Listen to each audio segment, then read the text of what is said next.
This kind of sucks.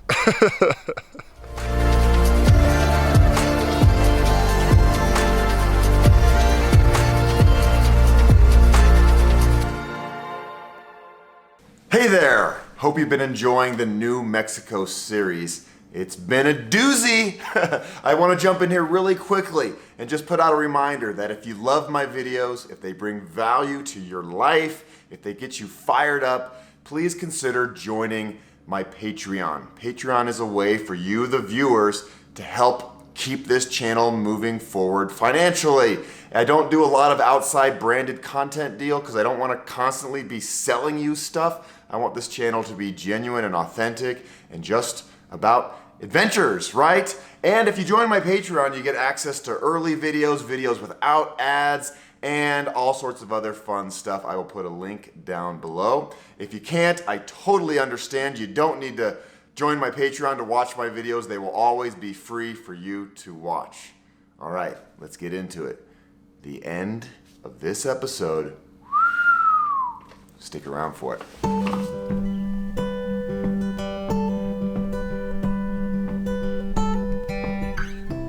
Buenos dias.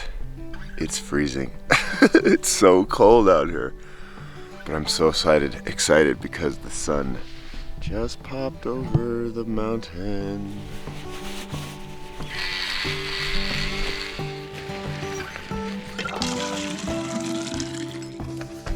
God morgon! God morgon! Oh, Barbara! Slept well. So good to meet you. Vi har sovit så gott hela Vi har natten. sovit så gott! Det var jättegott. Ja, jättekul. Men, ha en trevlig resa.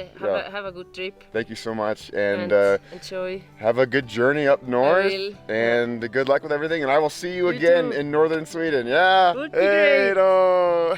Thank you, Davila Ranch, for this beautiful oasis. Oh my gosh, what a spot. All right, hej då. Hej då. Vi ses. Vi ses i Ja. Sverige. Vi ses i Sverige, ja. I love meeting fascinating people, and I think Barbara falls into that category. She raises sled dogs up in northern Sweden, lives in a tiny house in the middle of nowhere.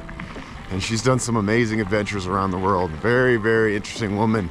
And she actually just started a YouTube channel. I will link it below. I haven't checked out the videos yet, but knowing her, I bet they're pretty good.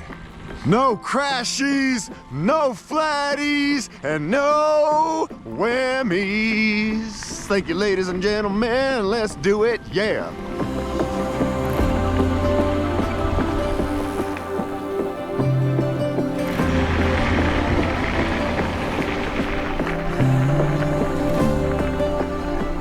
Woo! Yeah, I feel good. I can't tell you how psyched I am just to be riding my bike without the worry of weather. This is just, it's a good feeling, you know? Puts me at ease a little bit. And I know things can change, but right now it's pretty darn good. And yesterday was pretty darn good, and last night there was an almost full moon, and I'm feeling energized. I've been through a lot in the last week.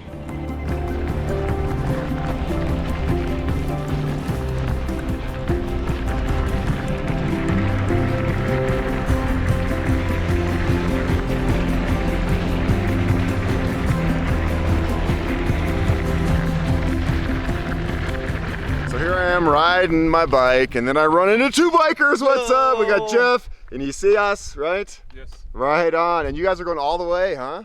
Trying to get to the border of Canada. This guy's trying to get to Denver. Trying to get to Denver. Nice. Yeah. How's it going so far? It's been good. Real dry, but you know we're pushing it, man. This guy's pushing me up all the dang hills, man. Yeah, it's good to have a buddy like that. So you're teachers, you have the summer off? Yeah. Math teachers at community college, state system, bro. Getting paid by the state. Getting paid right now. Getting paid right now. That's amazing. Cool, man. And what are you loving the most about it so far? Gosh, just the scenery. Sights. Yeah, the anytime we get shade in these woods, man. I like getting smacked by Perfect. tumbleweeds every once in a while. It's real nice. You like the I like tumbleweeds? the tumbleweeds just hitting me from the side. Yeah. Yeah, nice. Well, once you get to northern New Mexico. It's all alpine and beautiful, man. Perfect. You're good perfect. to go. It was so good to meet you. Yeah. All right, Ryan. Bikepacking brothers. Go, brother. Hermano. Bam. I always love meeting people out here. Just gives me a little boost, you know, that human connection. Hear their story a little bit, and I get inspired by them. I get inspired by the hikers, and I don't know. We're all part of this big, weird family of endurance athletes, and we can all relate to one another, and it's fun. Because a lot of the time, you're out here all alone for hours and hours and hours. So when you see somebody, you're like, ooh, a human, let's talk. Can we be friends? So I am now in the part of New Mexico where water is pretty scarce and it can become an issue. And I've met some northbound riders in the last few days, and they're like, bring lots of water, there's nothing out here. So all my bottles are filled. I probably have about 4.5 liters, which is actually pretty light compared to other riders. They were saying they had 6 to 8 liters, but you know, I ride fast and far, so I'll be able to get to the next place. And the next place is called the Beaverhead Work Center, whatever that is. But they say they have water. So that's about 85 miles from where I started today, and I should be able to get there no problem. And with the water I have, I'll be fine. But also, not only water is scarce, but this is where it gets hot too. It's only 9:30 in the morning and it's already 85 degrees. And it's late May, so I can't imagine doing this section, you know, in July, August. It'd be so hot down here, triple digits guaranteed. And then in that case, water will definitely become an issue. But luckily right now it's fairly cool. Fairly cool. But to a Swede, 85 degrees is very hot.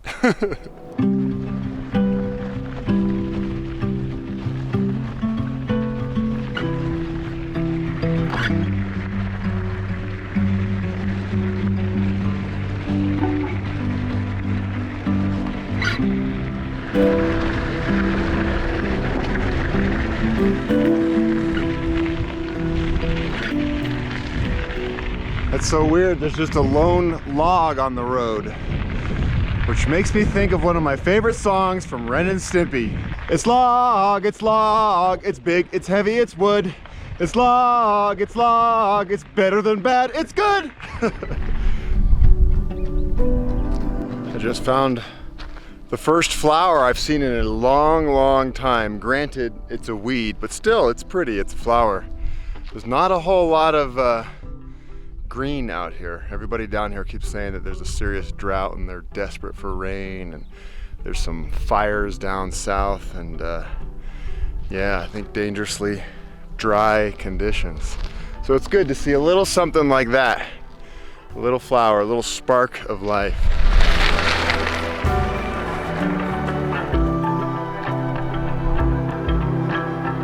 Wow, check it out. Look at this. GDMBR water. Water in tub. The trail angels strike again. All right, let's check it out. Wow, look at that. There's definitely jugs of water in there. Very cool. Oh, and some snacks and stuff. Look at that. I don't really need water, but I'm gonna give this person a couple bucks for the effort they put into this, because I'm sure it helps out a lot of riders coming through here, because as you can see, there's nothing out here.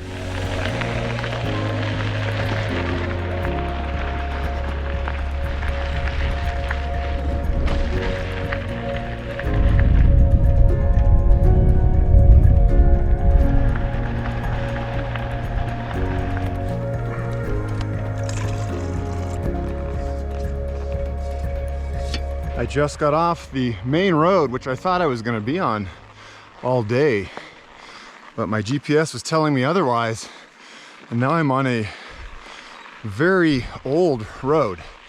You can tell it does not get much use, and I just hope that it's the right way, but this is the route that I downloaded from bikepacking.com.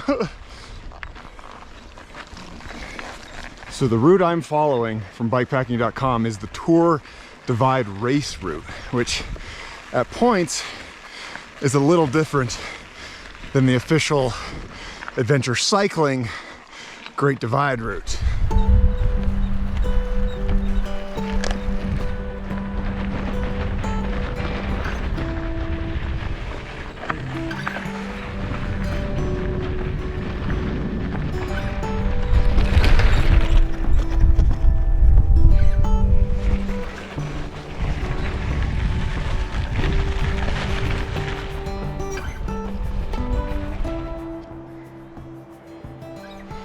Yeah, this is definitely a beat up old road.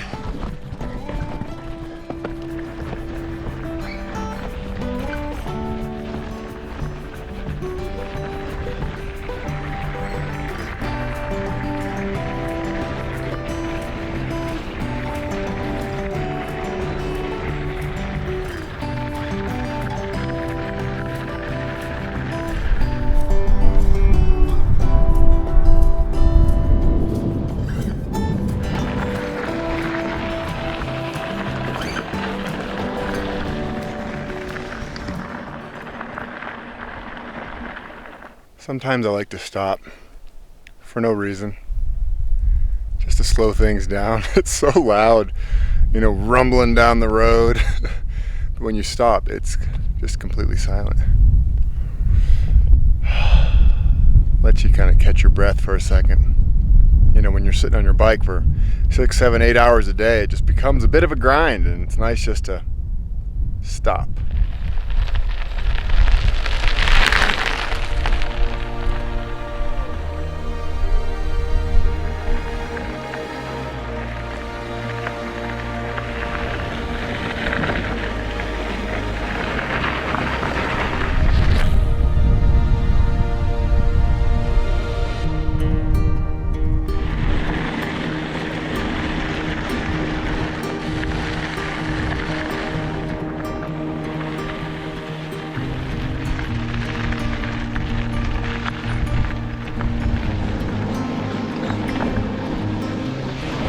Oh boy.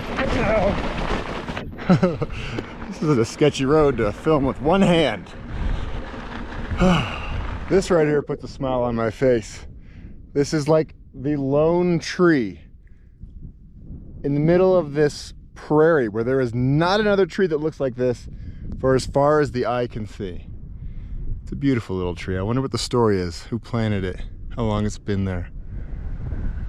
The wind sounds nice in its leaves right now.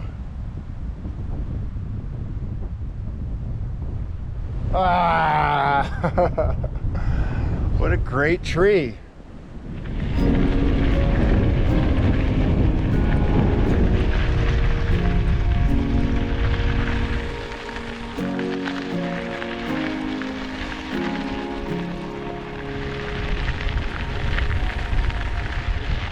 There it is.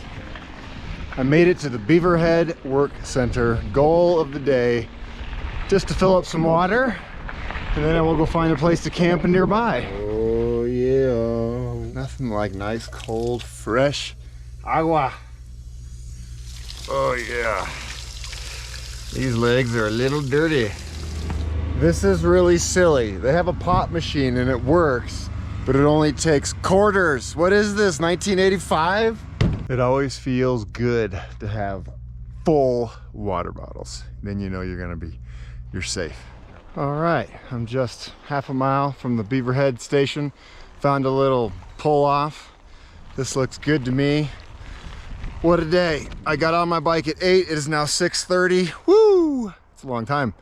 My butt is sore. I have something to show you that I'm very excited about. Ta-da! Look at this, bagged beans. Usually you can only buy these in Mexico, but I found them at the Walmart in Grants, and I've never seen these at a store in Colorado, so when I saw them, boom, I bought them. I'm so excited, and they've been warming up all day on my bike. Little taste of Mexico. It's gonna taste like Baja. Oh yes, look at that. I don't know what makes them so special, but they're so good.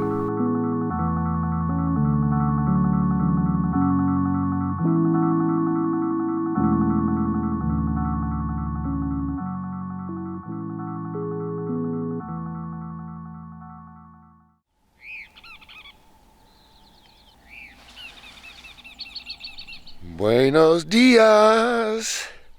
It's a little bit warmer today, a little bit, which is nice. I like warm mornings. But the best thing about the last 12 hours was the moon, full moon. Incredible. It was like a flashlight shining into my tent.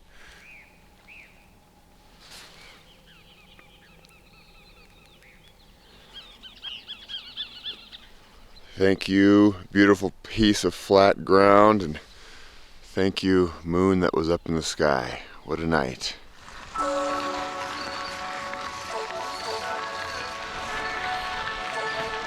This is my earliest start of the trip, 6:55. It's a new record for me. I'm not a big fan of waking up and getting ready in the cold. Today I'm going to Silver City, about 75 miles away, up and down a lot of mountains, and all the mist in the air, kind of foggy. It's actually forest fire smoke. The whole area smells like a barbecue. I'm nowhere near it. I'm not in danger, but there are some firefighters in the area. No crashies, no flatties, no whammies. Por favor.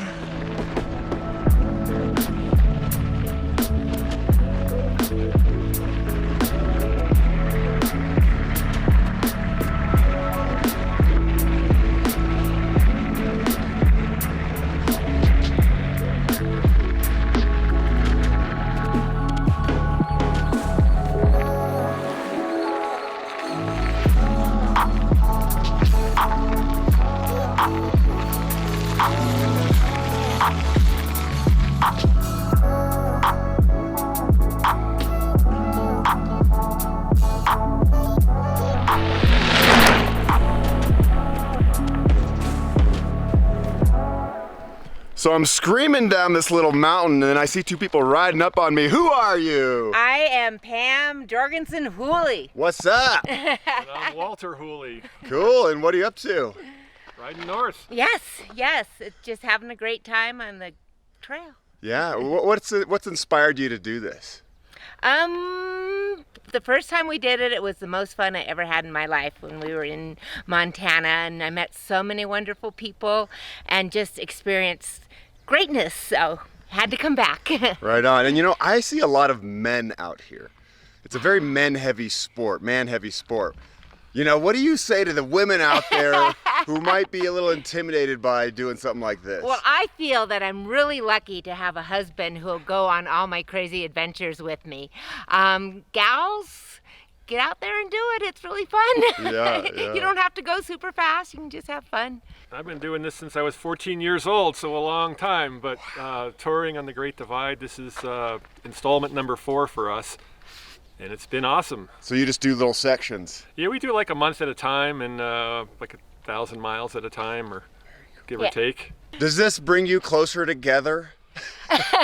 It does both. It definitely brings us closer together and gives us lots of patience. And We haven't killed each other yet. we haven't killed each other yet. I see you have a loaf of bread. Do you always travel with bread? The important thing is to keep Walter fed. He does really well when he has lots of calories, and he becomes a big grouch when he eats like me. I like meeting people like that. They're just doing it, and they're loving it, and they're smiling. Really good energy.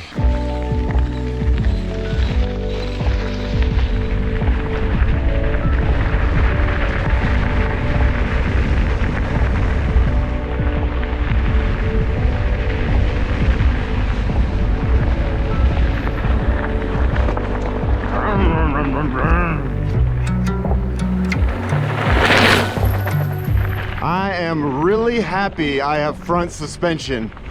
It definitely makes descending these beat up roads a lot more comfortable and safer. The suspension really takes the edge off all these bumps when you're flying downhill.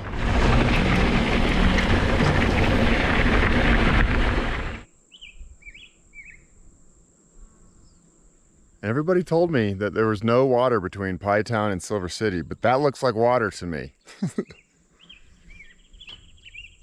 And back up again.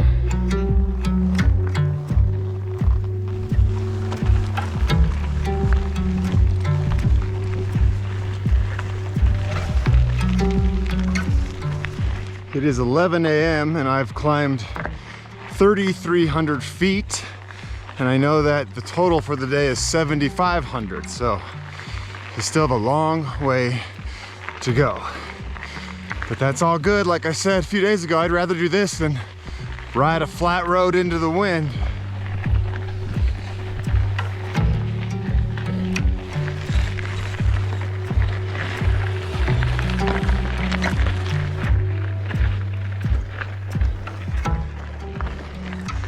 I was at the bottom of that canyon just 20 minutes ago. You climb pretty quick out here.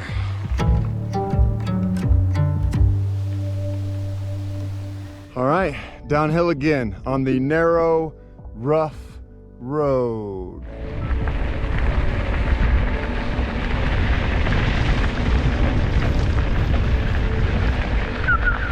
Woo!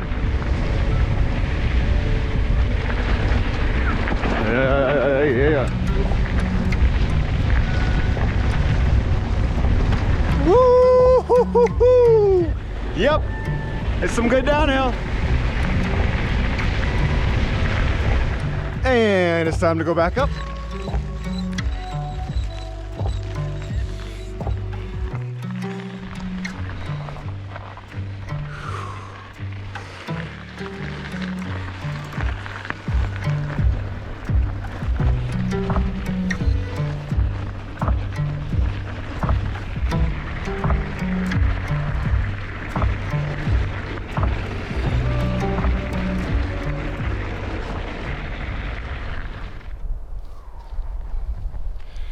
It is time now for me to take the Continental Divide Trail, the actual trail that the hikers take.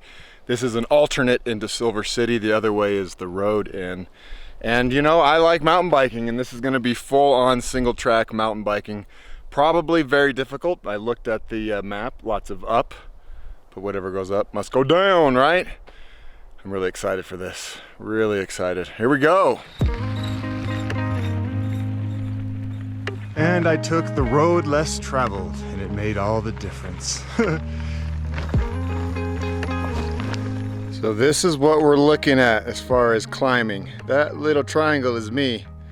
And I gotta go beep, beep, beep, beep, beep, beep, beep, beep, beep, boo.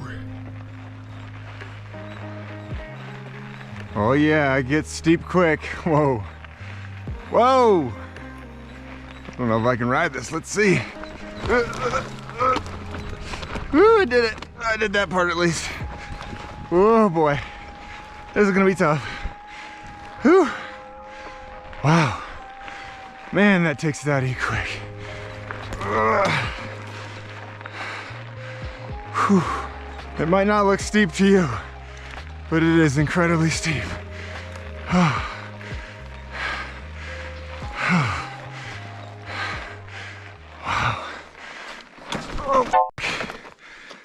No!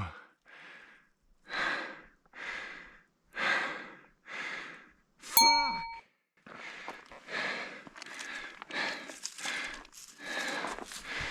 Damn it.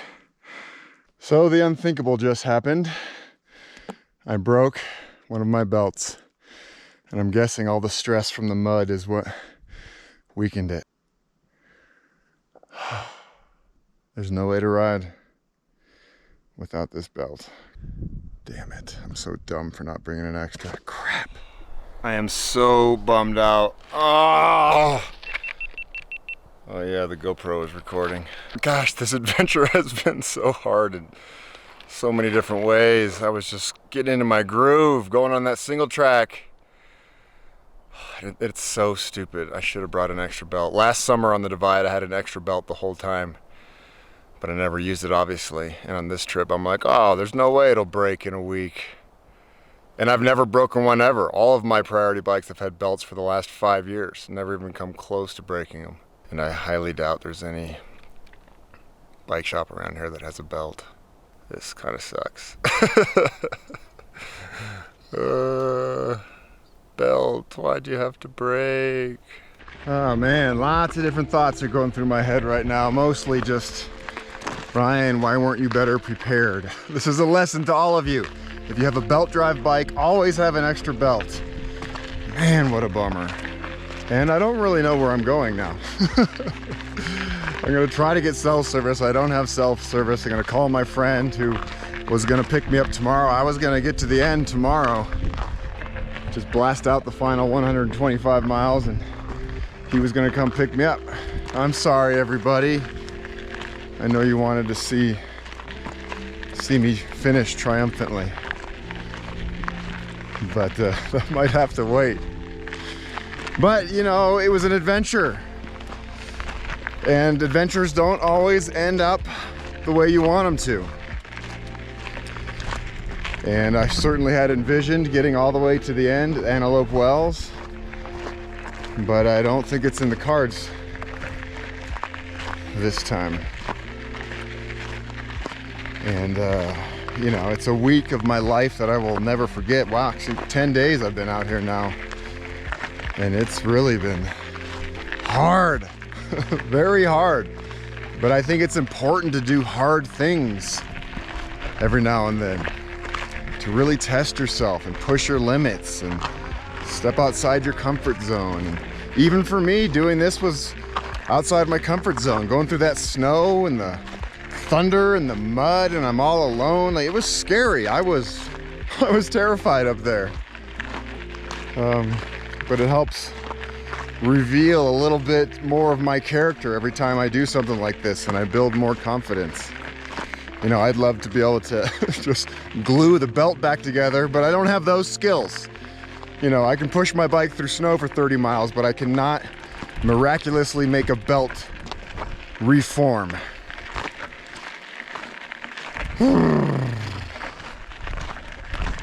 At least it's beautiful.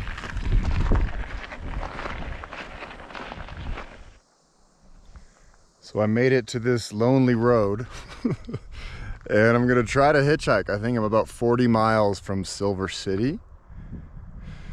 I need to find somebody with a truck. Man, life is funny sometimes. Ah, somebody come pick me up! No matter what happens with all this, I had an amazing time, no doubt. This was a highlight of my bike packing career.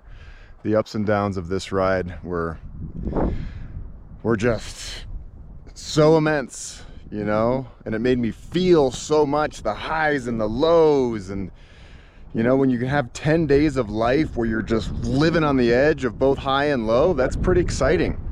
I got impatient because there's no cars on this road, so I'm just kicking with one leg, trying to roll my bike. I think there's a campsite up here, maybe like 5-6 miles, maybe. No cell phone reception either, otherwise I would just call an Uber. Look, it works! I always try to think of some positives to every situation. And the positives here are it's not raining on me, it's not snowing on me, no headwind. I have plenty of food and water. I'm not gonna starve out here. All right, so I've been saved, thank you. All right. And not only that, but they just gave me a piece of cantaloupe and an egg salad sandwich.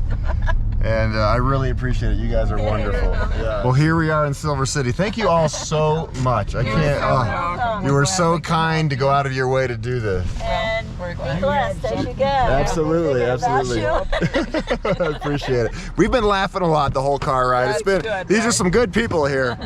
Bye. There they go again. This whole trip, people have been helping me out, and where would I be without these people, you know? Seriously. Feels good to know that humans care about each other, right? And I was originally gonna get here today and stay with a couple of viewers of my channel, Frederick and Marion, and they're gonna come get me now. So it's just, they're good humans are just passing me off to other good humans. And it feels good knowing that there's a lot of love in this world, and it makes me happy. And even when times are scary and you feel lost, there's somebody that's gonna help you, right? At least I hope so. And today was or actually this whole week, people have helped me, right? Incredible, really has been incredible. And you know, I'm definitely bummed out. Like, this is not good. I called both the bike shops in Silver City and they don't have belt drives. It's such a specialized part. So I think this is the end of my ride here at Pizza Hut in Silver City. Oh, life. Oh,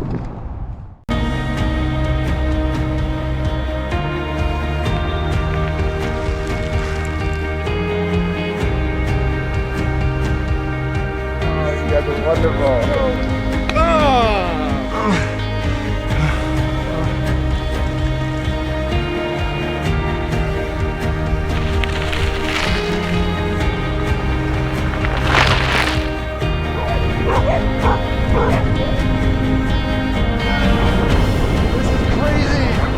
Okay.